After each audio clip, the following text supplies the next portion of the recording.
Good morning, students. Today we are going to discuss some numerical problems for very short answers. So ఇంతకుముందు వీడియోలో మనకు 30 very short answers important short answers మనం discuss చేసాం first ఇయర్వి. ఇంకా 2 మార్క్స్లో మనకు numerical problems కూడా వచ్చే అవకాశం ఉంది. అవి చూసినట్లయితే the percentage error in the mass and speed are 2% and 3% respectively. What is the maximum error in kinetic energy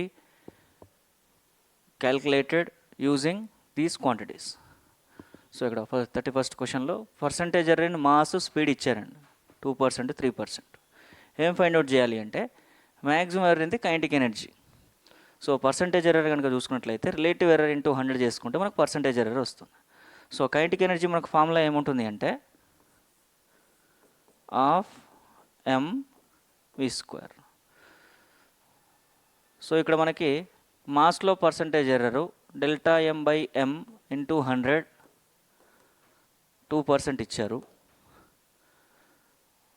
స్పీడ్లో పర్సంటేజ్ ఎర్రర్ ఎంత ఇచ్చారు మనకు delta v by v into 100 3% ఇచ్చారు. మనకు కావాల్సింది maximum kinetic energy, maximum error in the kinetic energy అడుగుతున్నారు. So దీన్ని percentage ఎర్రర్లో కనుక రాసుకుంటే delta KE by KE into 100. Delta KE by KE అనేది మనకు relative error. Relative error into 100 చేస్తే మనకు పర్సంటేజ్ ఎర్రర్ వస్తుంది. ఈక్వల్ టు హాఫ్ ఇంటూ, ఇక్కడ హాఫ్ అనేది మనకి న్యూమరికల్ క్వాంటిటీ కాబట్టి దీనికి ఎర్రర్ ఉండదండి. రిమైనింగ్ ఓన్లీ ఫిజికల్ క్వాంటిటీస్ ఏమున్నాయి ఇక్కడ ఎంవి కాబట్టి ఎంలో percentage error delta M by M into 100 plus 2 into delta V by V into 100.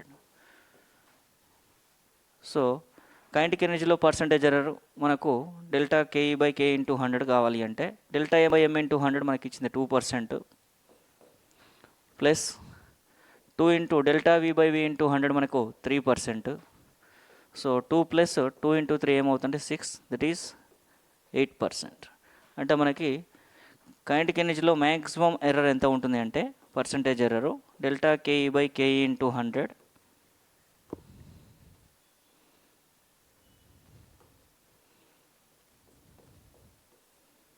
8% ఉంటుందండి. అంటే ఇక్కడ మనకు మాస్లో పర్సంటేజ్ ఎర్రర్ ఇచ్చారు, ఇలా స్పీడ్లో పర్సంటేజ్ ఎర్రర్ ఇచ్చారు. మన కైనెటిక్ ఎనర్జీలో పర్సంటేజ్ ఎర్రర్ ఎంత ఉంటుంది అంటే మనకి 8% ఉంటుందండి. ఓకే, సో ఇది మనకు percentage error in kinetic energy. Next question కనుక చూసుకుంటే a car travels the first third of a distance with a speed of 10 km/h, second third at 20 km/h and last third at 60 km/h. What is its mean speed over the entire distance? అంటే ఇక్కడ మనకి total distance D అనుకుంటే దాంట్లో first 1/3 distance అనేది 10 km/hలో వెళ్తుంది. Second 1/3 అనేది 20 km/hలో ఉంది. Next last 1/3 distance 60 km/hలో వెళ్తుంది. అంటే స్పీడ్ డిఫరెంట్, డిస్టెన్సెస్ అనేది సేమ్. అప్పుడు మనకు మీన్ స్పీడ్ అంటే యావరేజ్ స్పీడ్ ఎంత అని అడుగుతున్నారండి. సో మనకు యావరేజ్ స్పీడ్ కానీ మీన్ స్పీడ్ కానీ మనకు ఫార్ములా ఏముంటుందంటే total distance by total time ఉంటుంది. సో మనకు ఫస్ట్ 1/3లో టైం ఇంటర్వెల్, సెకండ్ 1/3లో టైం ఇంటర్వెల్, థర్డ్ 1/3లో టైం ఇంటర్వెల్ తీసుకొని టోటల్ టైం తీసుకుంటే total distance by total time చేస్తే మనకు యావరేజ్ స్పీడ్ కానీ మీన్ స్పీడ్ కానీ వస్తుంది. సో మనకు time taken to cover first 1/3 of distance t1 is equal to d1 by v1. అంటే speed is equal distance by time కాబట్టి మనకు time is equal distance by speed ఉంటుంది. మరి ఇక్కడ d1 అనేది d/3, v1 అనేది మనకు 10 కాబట్టి ఫ్రాక్షన్ బై ఫ్రాక్షన్ మనకు డినామినేటర్ ఫ్రాక్షన్ రివర్స్ అవుతుంది. 10 అనేది 1/10 అవుతుంది కాబట్టి d/30 hours. Next time taken to cover second 1/3 of distance. Second 1/3లో 20 km/h ఉంది కాబట్టి టైం టేకెన్ ఏమవుతుంది అంటే t2 is equal to d2/v2. d2 value కూడా d/3నే కాబట్టి d/3/20 ఎంత అవుతుంది మనకు d/60 hours. Next time taken to cover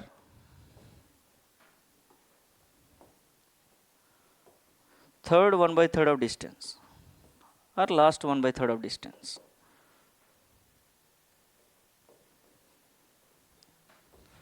T3 is equal to d3/v3. Third 1/3 distance కూడా సేమ్, డిస్టెన్స్ సేమ్ ఉంది ఇక్కడ, d/3 బై స్పీడ్ d60 కాబట్టి d/180 hours. అంటే ఫస్ట్ 1/3 డిస్టెన్స్ కవర్ చేయాలి అంటే టైం మనకు d/30 hours ఉంటుంది. సెకండ్ 1/3 కవర్ చేయాలి అంటే d/60 hours ఉంటుంది. థర్డ్ 1/3కి మనకు d/180 hours. సో మనకి ఇక్కడ టోటల్ టైం కావాలి అంటే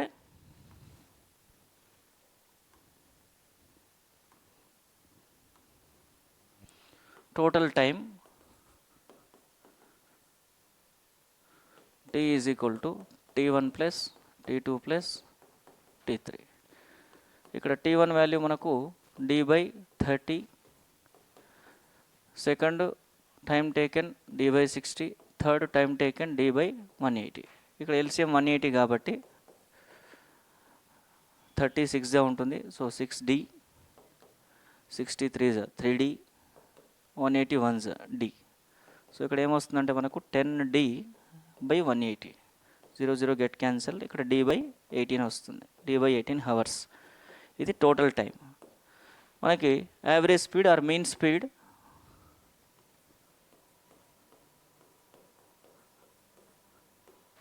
v average is equal to total distance by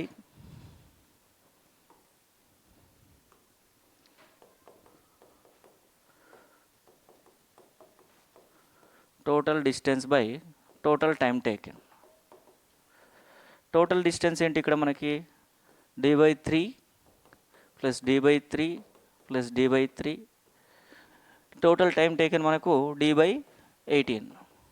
so ఇక్కడ d/3 plus d/3 plus d/3 అనే d ఉంటుంది కాబట్టి d/18, dd గెట్ క్యాన్సిల్, 1/18 అంటే మనకి ఏమొస్తుందంటే 18 km/h. So mean speed or average speed of the car v average is equal to 18 km/h. అంటే ఇక్కడ మనకి ఇచ్చిన ఇన్ఫర్మేషన్ ఏంటి అంటే ఫస్ట్ 1/3లో డిస్టెన్స్కి స్పీడ్ ఇచ్చారు, సెకండ్ 1/3లో డిస్టెన్స్కి స్పీడ్ ఇచ్చారు, థర్డ్ 1/3లో డిస్టెన్స్ స్పీడ్ ఇచ్చారు. డిస్టెన్సెస్ సేమే, ఈక్వల్ డిస్టెన్సెస్ కవర్ చేస్తుంది. So time taken for first 1/3 d/30, time taken for second 1/3 d/60, time taken for third 1/3 d/180. So total time ఏమవుతుందంటే మనకు d/18 అవుతుంది. Mean speed or average speed మనకు formula ఏంటి అంటే v average is equal to total distance by total time, then you will get 18 km/h. So మనకు first 1/3, second 1/3, third 1/3 మనకు డిస్టెన్సెస్లో speed different అయినప్పుడు, time taken different అయినప్పుడు మనకి total డిస్టెన్స్కి average speed కానీ mean speed కానీ ఎంత అవుతుందంటే 18 km/h.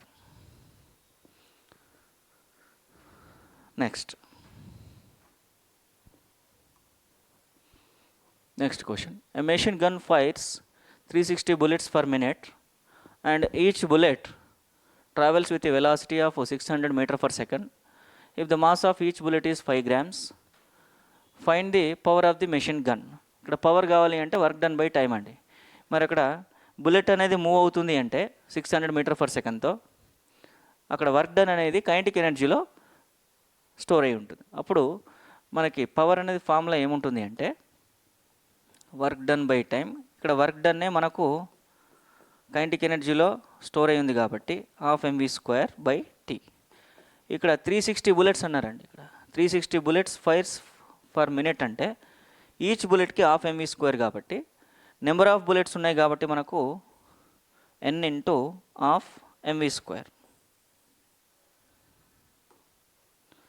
v is equal to n × ½ mv². So ఇక్కడ మనకు గివెన్ డేటా ఏముంది, ఇక్కడ మనకి n వాల్యూ 360 పర్ మినిట్ అంటే ఇక్కడ టైం టేకెన్ 1 minute, వెలాసిటీ ఎంత ఉంది అంటే 600 metre per second, mass of each bullet 5 gram ఉందండి. 5 గ్రామ్ అంటే మనకు 5 × 10⁻³ kg. ఇది mass. So mass 5 × 10⁻³ kg, velocity 600 m/s, number of bullets 360, time taken 1 minute. ఇక్కడ 1 minute అంటే మినిట్ SI యూనిట్ కాదు కాబట్టి మనకి సెకండ్లోకి చేంజ్ చేసుకుంటే 60 seconds అవుతుంది. ఇప్పుడు ఇక్కడ సబ్స్టిట్యూట్ చేసామనుకోండి, పవర్ ఆఫ్ ది మెషిన్ కానీ ఎంత అవుతుందంటే 360 × 1/2 × 5 × 10⁻³ ఇంటూ v². స్పీడ్ ఎంత ఉంది? 600 ఉంది కాబట్టి 600 × 600 / 60. 600 1s 600 10s. ఇక్కడ 2 1s 2 5s. సో ఇక్కడ మనకి ఇక్కడ ఒక 0, ఇక్కడ 2 zeros, 3 zeros, ఇక్కడ 10⁻³ క్యాన్సిల్ అవుతాయి. రిమైనింగ్ ఏముంటుందంటే ఇక్కడ 36 ×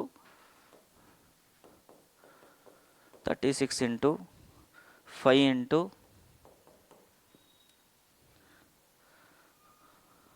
6.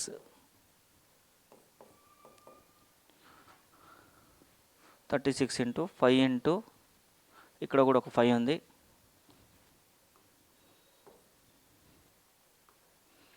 5 × 6. సో 36 ఇక్కడ 25, 25 × 6 150, 36 × 150. So 15 6 90, 15 3 45, 9 54 0. So 5400 watt or 5.4 kilowatt.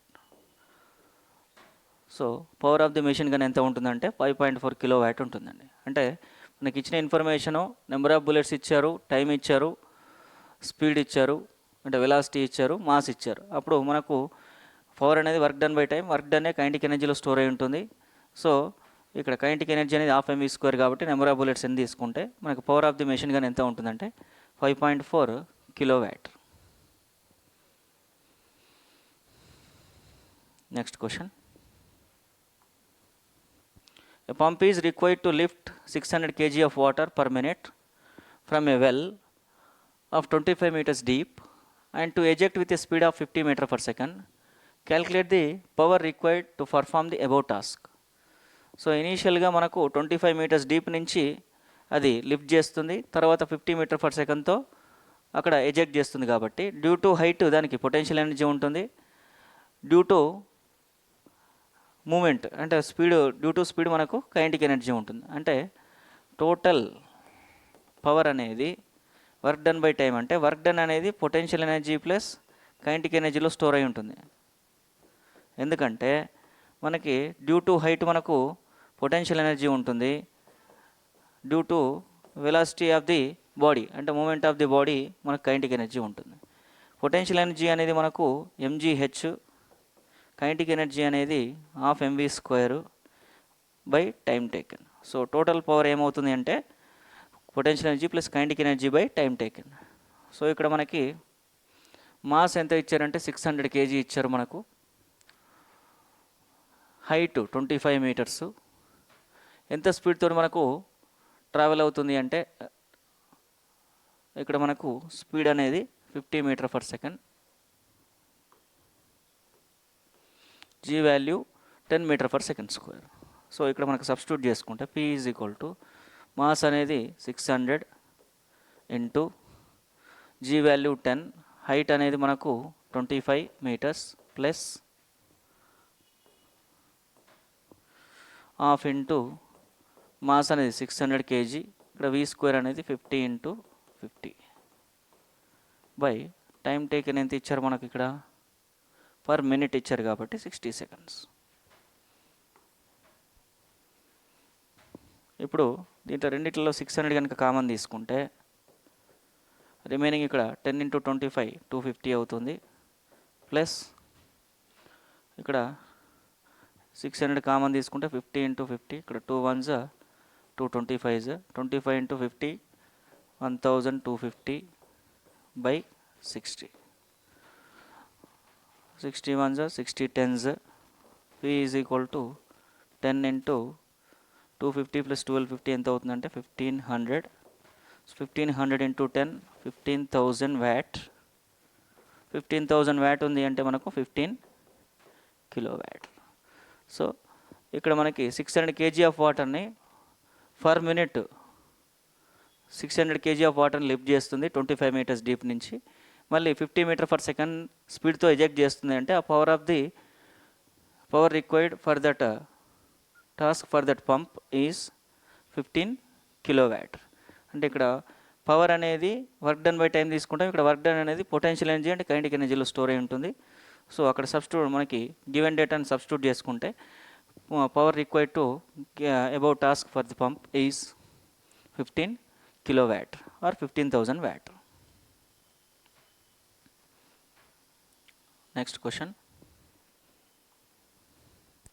A body freely falling from a certain height h after striking a smooth floor rebounds to a height h by 2. What is the coefficient of restitution between the floor and the body? So మనకు ఒక body అనేది H అనే height నుంచి మనకు free fall అవుతుంది.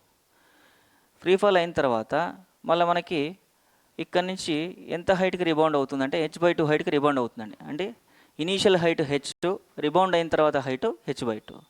In terms of height, rebound height మనకు coefficient of restitution formula ఏముంటుంది అంటే E is equal to √h2/h1. అంటే మనకి ఇక్కడ ఇనీషియల్ హైట్ అనేది h1, అది h. ఫైనల్ రిబౌండింగ్ తర్వాత హైట్ అనేది h2 అంటే h/2. ఇది ఇక్కడ సబ్స్టిట్యూట్ చేసుకుంటే √h2 దగ్గర h/2, h1 దగ్గర h సబ్స్టిట్యూట్ చేసుకుంటే h గెట్ క్యాన్సిల్. సో ఈ వాల్యూ మనకి ఏమవుతుందంటే 1/√2. దీని వాల్యూ మనకి ఏమవుతుందంటే √2 వాల్యూ 1.414 కాబట్టి దీని వాల్యూ ఎంత ఉంటుందంటే 0.707.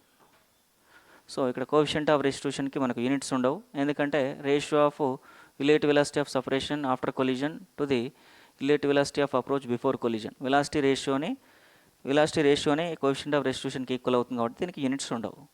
సో హెచ్ అనే హైట్ నుంచి మనకు ఫాల్ అయినప్పుడు రిబౌండింగ్ తర్వాత h/2 హైట్కి వస్తుందంటే అక్కడ ఫ్లోర్కి బాడీకి మధ్యలో కోఎఫిషియంట్ ఆఫ్ రెస్టిట్యూషన్ ఎంత ఉంటుంది అంటే 1/√2 are 0.707. Next question. Find the scalar and vector products of two vectors. A is equal to 3i cap minus 4j cap plus 5k cap. B is equal to minus 2i cap plus j cap minus 3k cap. ఇక్కడ 2 vectors ఇచ్చినప్పుడు scalar product అంటే dot product మనకి ఏమవుతుందంటే a dot b is equal to ఇక్కడ 3i cap minus 4j cap plus 5k cap dot minus 2i cap plus j cap minus 3k cap. So dot ప్రొడక్ట్లో మనకు i dot i, j dot j, k dot k value 1 అవుతుంది. i dot j అయినా, j dot k అయినా, k dot i అయినా 0 అవుతుంది కాబట్టి మనకు i dot i, j dot j, k dot k చేస్తే సరిపోతుంది. సో ఇక్కడ మనకి 3 × -2 i డాట్ i 1 కాబట్టి 3 × -2 ఏమవుతుందంటే -6 అవుతుంది. -4 × +1 నెక్స్ట్ +5 × -3. సో ఇక్కడ మనకి 3 × -2 -6, -4 × +1 -4, +5 × -3 -15. సో -6 -4 -10 -10 -15 -25. సో ఇక్కడ మనకు a డాట్ b అంటే స్కేలార్ ప్రొడక్ట్ లేదా డాట్ ప్రొడక్ట్ మనకు ఎంత వస్తుంది అంటే -25. ఈ స్కేలార్ ప్రొడక్ట్లో మనకు న్యూమరికల్ వాల్యూ మాత్రమే ఉంటుంది, మ్యాగ్నిట్యూడ్ ఉంటుంది, ఇక్కడ డైరెక్షన్ అనేది ఉండదు. అంటే ఇక్కడ వెక్టార్ క్వాంటిటీ రాదు, ఓన్లీ మ్యాగ్నిట్యూడ్ మాత్రమే వస్తుంది. ఇది scalar product. Next vector product కనుక చూసుకుంటే మనకు a క్రాస్ b కావాలి అంటే ఫస్ట్ మనకు యూనిట్ వెక్టార్స్ రాసుకోవాలండి. i cap, j cap, k cap. ఇది మ్యాట్రిక్స్ డిటర్మినెంట్ మెథడ్లో ఫైండ్ అవుట్ చేస్తాం. ఇక్కడ i cap coefficient, j cap coefficient, k cap coefficient a బార్కి తర్వాత b బార్కి రాసుకోవాలి, ఎందుకంటే a క్రాస్ b బార్ కాబట్టి. ఇక్కడ i కోఎఫిషియంట్ ఏముందంటే ఇక్కడ మనకు 3, j కోఎఫిషియంట్ -4, k కోఎఫిషియంట్ 5, ఇక్కడ i కోఎఫిషియంట్ -2, ఇక్కడ j coefficient 1, k coefficient -3. So ఇప్పుడు మనకు మ్యాట్రిక్స్ డిటర్మినెంట్ మెథడ్లో మనకు దీన్ని సాల్వ్ చేసుకుంటే ఏ క్రాస్ బి ఏమవుతుంది అంటే I cap into I cap కాలము ఐ క్యాప్ రో తీసేస్తే రిమైనింగ్ ఏడి మైనస్ బీసీ చేసుకోవాలి. ఇది ఏ బిసిడి అన్నప్పుడు ఏడి మైనస్ బీసీ -4 ఇంటూ -3 +12 -5 ఇక్కడ ప్లస్ ఇక్కడ మైనస్ ఇక్కడ ప్లస్ ఆల్టర్నేట్లో తీసుకోవాలి. ఇప్పుడు minus j cap into j cap column j cap row తీసేస్తే -3 ఇంటూ 3 -9 ఇక్కడ 5 ఇంటూ -2 -10 -10 +10 నెక్స్ట్ ప్లస్ కే cap into k cap column k cap row తీసేస్తే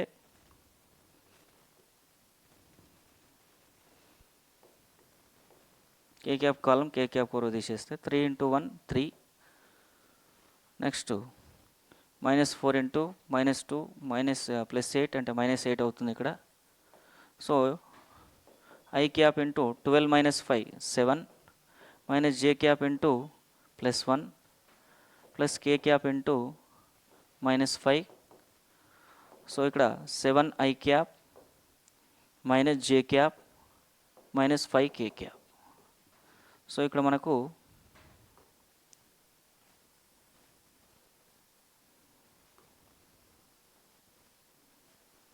ఏ క్రాస్ బి అంటే క్రాస్ ప్రొడక్ట్ ఏమవుతుందంటే ఇక్కడ మనకి 7 I cap J cap -5 K cap. ఇక్కడ డాట్ ప్రొడక్ట్ ఏమవుతుంది అంటే scalar product A dot B is కూడా -25. అంటే మనకి స్కేలార్ ప్రొడక్ట్ అన్నప్పుడు డాట్ ప్రొడక్ట్ చేస్తాము. A dot B is equal to -25 వచ్చింది. నెక్స్ట్ వెక్టార్ ప్రొడక్ట్ అంటే cross product a cross b చేసినప్పుడు మనకి ఎంత వస్తుందంటే 7 I cap J cap -5 K cap.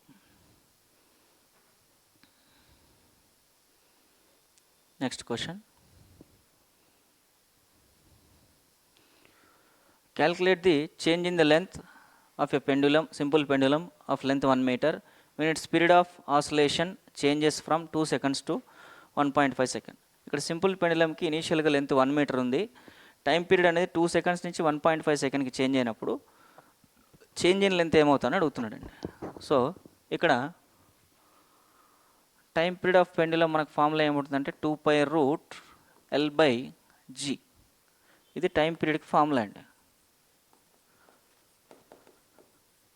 మరి టైం పీరియడ్కి లెంత్కి ఏ రిలేషన్లో ఉంది? ఇక్కడ టైం పీరియడ్ అనేది square root of length of the పెండులంకి డైరెక్ట్లీ ప్రపోర్షనట్గా ఉంటుంది.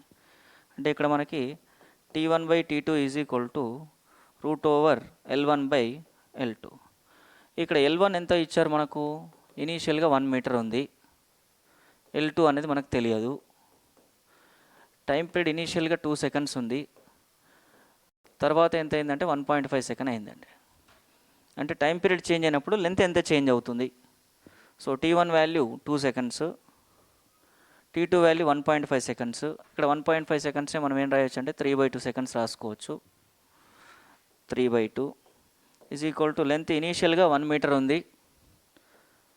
ఫైనల్ లెంత్ మనం ఫైండ్ అవుట్ చేసుకుంటున్నాం. సో 3/2 అంటే ఇక్కడ 2 అనేది న్యూమరేటర్కి వస్తుంది. అప్పుడు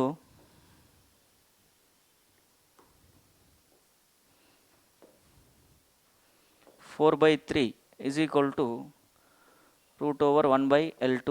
ఇక్కడ స్క్వేర్ ఆన్ బోత్ సైడ్ చేస్తే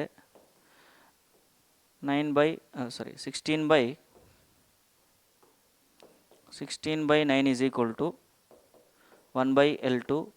so L2 is equal to 9/16 metre.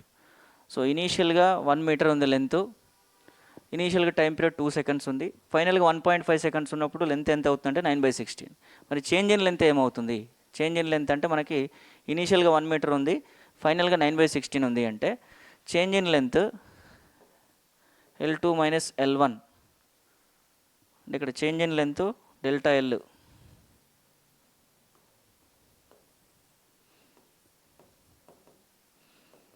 (9/16 - 1) అంటే 9 - 16/9 16.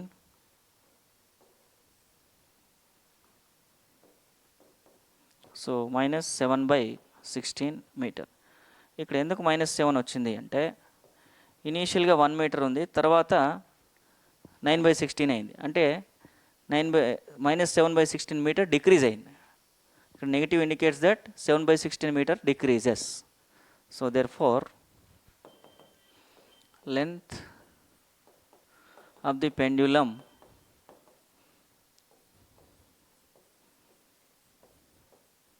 decreases by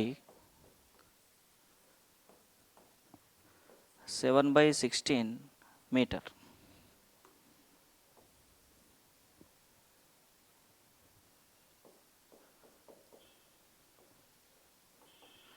length of the pendulum ఎంత డిక్రీజ్ అయిందంటే 7/16 మీటర్ డిక్రీజ్ అయింది. ఒకవేళ ఇక్కడ ప్లస్ కనుక వచ్చి ఉంటే అది ఇంక్రీజ్ అయినట్టు. ఇక్కడ 9/16 మీటర్ ఇనీషియల్గా 1 ఉంది, ఇప్పుడు 9/16 ఉంది అంటే అక్కడ లెంత్ అనేది డిక్రీజ్ అయింది. ఎంత డిక్రీజ్ అయింది అంటే 7/16 మీటర్ డిక్రీజ్ అయింది. సో ఇక్కడ టైం పీరియడ్ ఫార్ములాను బేస్ చేసుకొని మనకు ఇనీషియల్ లెంత్ ఉంది, ఇనీషియల్ టైం పీరియడ్ ఉంది, ఫైనల్ టైం పీరియడ్ ఉంది. ఫైనల్ లెంత్ ఫైండ్ అవుట్ చేసుకుంటే తర్వాత change in length 7/16 metre decrease అవుతుంది. Next question. A mass of 2 kg is attached to a spring of force constant 200 Newton per meter. Find its time period. So మనకు spring కేసులో మనకు time period ఎంత ఉంటుంది అంటే T is equal to 2 pi root m by k. ఇక్కడ m అనేది mass attached to the spring, ఇక్కడ k అనేది స్ప్రింగ్ కాన్స్టెంట్. సో ఇక్కడ టైం పీరియడ్ ఆఫ్ మాస్ అంటే ఇక్కడ m అనే మాస్ని మనం అటాచ్ చేసినప్పుడు ఇక్కడ మనకి వర్టికల్గా ఆసిలేషన్ అవుతుంది. అక్కడ టైం పీరియడ్ ఎంత అవుతుందంటే 2 pi root m by k. So ఒక T is equal to 2 into 3.14 into mass ఎంత ఇచ్చారంటే మనకు 2 kg ఇచ్చారు. Spring constant or force constant ఎంత అంటే మనకి 200 Newton per meter. సో ఇక్కడ మనకు మాసు నెక్స్ట్ ఫోర్స్ కాన్స్టెంట్ ఇక్కడ సబ్స్టిట్యూట్ చేసుకుంటే ఆర్ స్ప్రింగ్ కాన్స్టెంట్, ఇక్కడ mass 2 kg, force constant or spring constant 200, 2 ones 200s. సో ఇక్కడ 1/100 ఉంది. T is equal to 2 into 3.14 6.28 into 1/100, 1కి √1, 100కి √10. సో ఇక్కడ 1/10. So 6.28/10 that is 0.628 seconds. So ఇక్కడ time period of the oscillating body ఎంత అవుతుంది స్ప్రింగ్ కేసులో అంటే 0.628 seconds.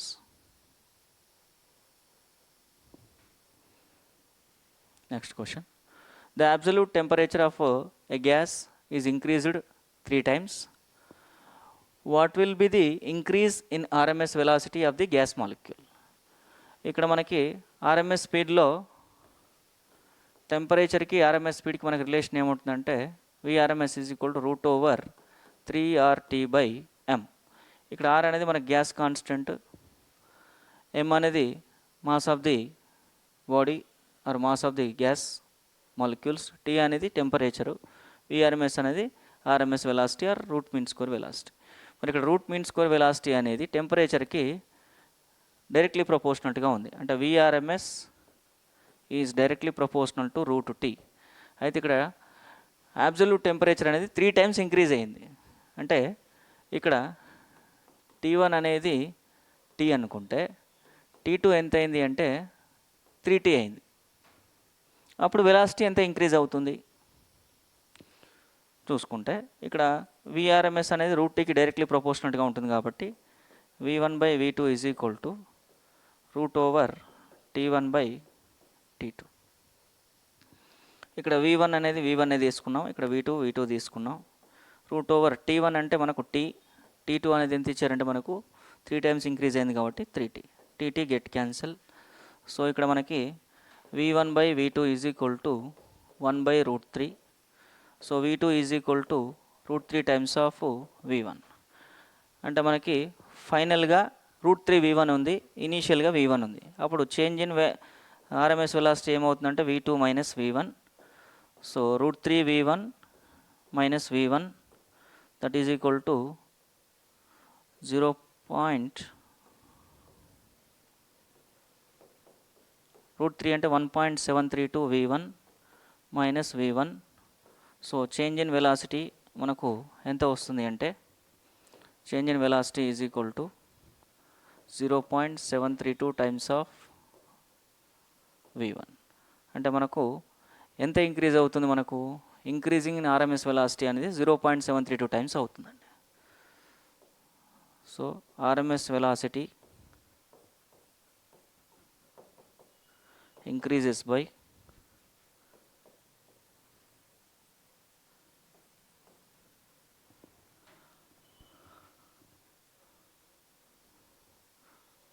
0.732 టైమ్స్. అంటే change in RMS velocity 0.732 times. ఎంత ఇంక్రీజ్ అవుతుంది అంటే మనకు √3 టైమ్స్ ఇంక్రీజ్ అవుతుంది. ఇక్కడ v2 is equal to √3 times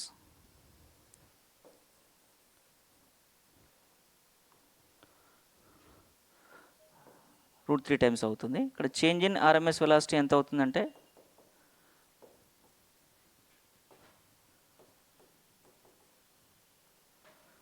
0.732 times. అంటే ఇనీషియల్గా v1 ఉన్నది, తర్వాత √3 టైమ్స్ అవుతుంది, అంటే √3 టైమ్స్ ఇంక్రీజ్ అవుతుంది. మరి చేంజ్ ఇన్ ఆర్ఎంఎస్ వెలాసిటీ ఎంత అంటే 0.732.